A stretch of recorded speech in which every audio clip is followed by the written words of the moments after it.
Shalom saudara terkasih, puji nama Tuhan. Kembali berjumpa pada kesempatan ini.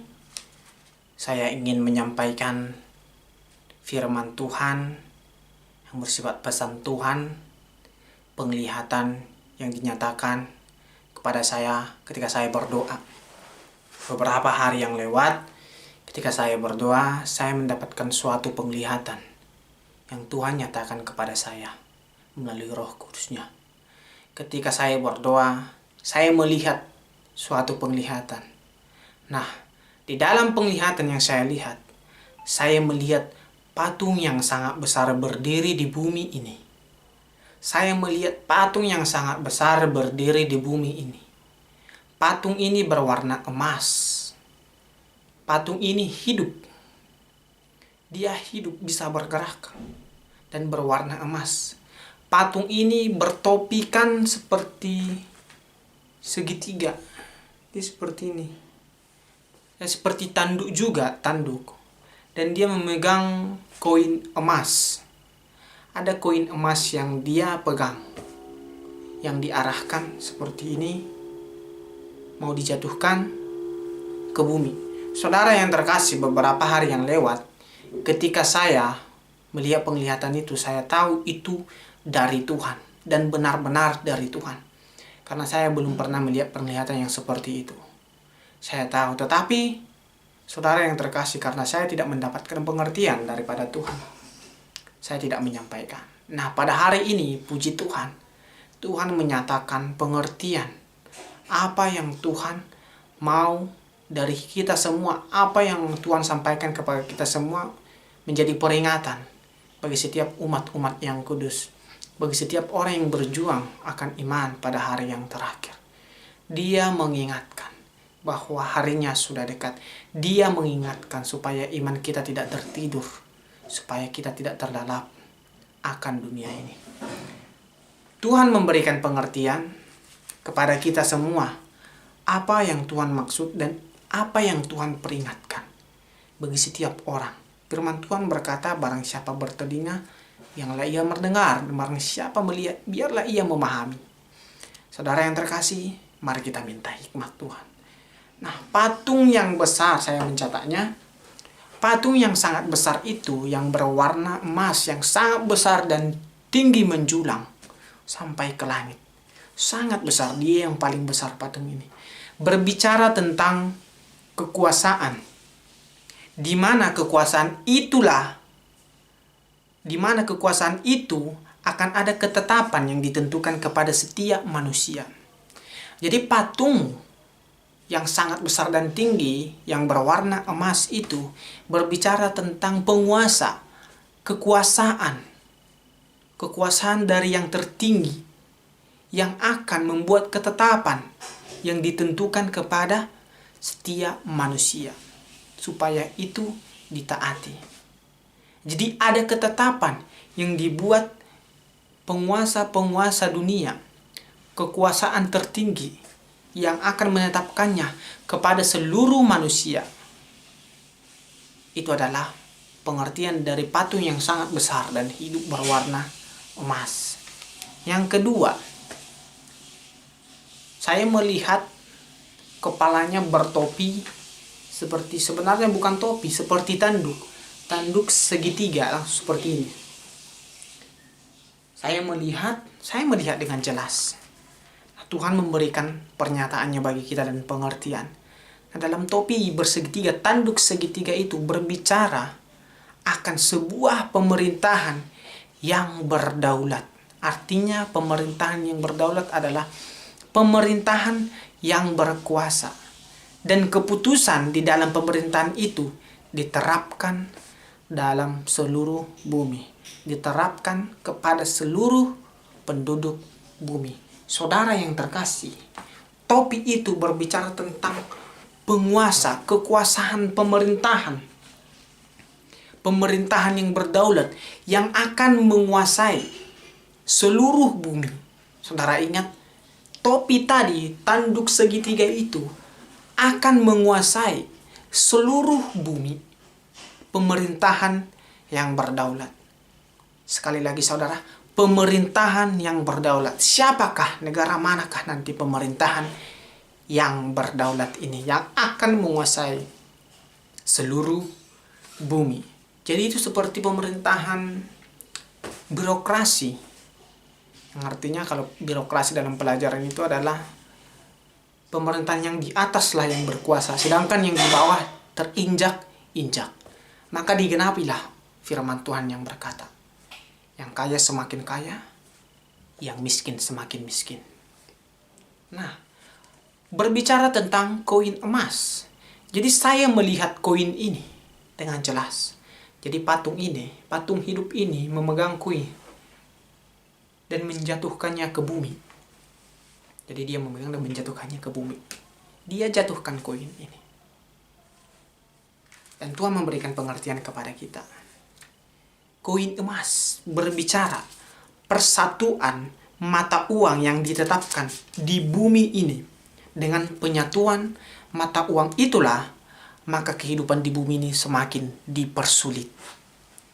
Disinilah masa di mana semua bahan makanan dan segala kebutuhan semakin sulit didapatkan oleh perdagangan dunia yang semakin diberatkan dalam segala hal.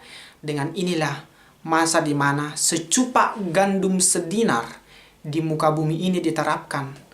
Hasil tanah akan sangat mahal di pasar dunia. Dalam masa inilah maka setiap manusia harus tunduk akan pemerintahan, di mana ketika secupak gandum sedinar manusia digiring untuk taat kepada pemerintahan, untuk taat kepada satu mata uang, untuk taat kepada tanda bilangan binatang itu, yaitu 666.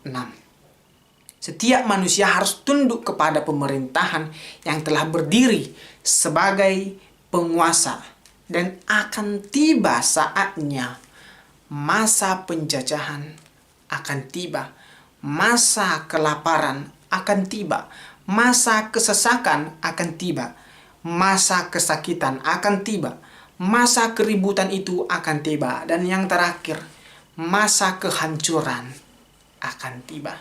Saudara yang terkasih, tahun-tahun berikutnya akan datang. Kita tidak tahu. Hari-hari berikutnya, saudara yang terkasih, kita tahu bumi ini telah dilanda ekonomi yang merosot. Tetapi tahun-tahun ke depan akan terjadi kelaparan yang dahsyat yang harus digenapi. Kelaparan yang dahsyat yang akan menuju satu mata uang dengan ditandai tanda bilangan 66. Supaya apa? Supaya seluruh dunia bisa dikontrol. Seluruh dunia bisa dikuasai oleh kekuasaan pemerintahan yang berdaulat, pemerintahan yang berkuasa. Dengan terjadinya kelaparan yang sangat dahsyat, dengan sangat masuk akal, akan dijadikan satu mata uang dan akan diberikan, yaitu tanda bilangan itu. Setiap orang yang tidak memakai tanda itu tidak boleh membeli, tidak boleh menjual.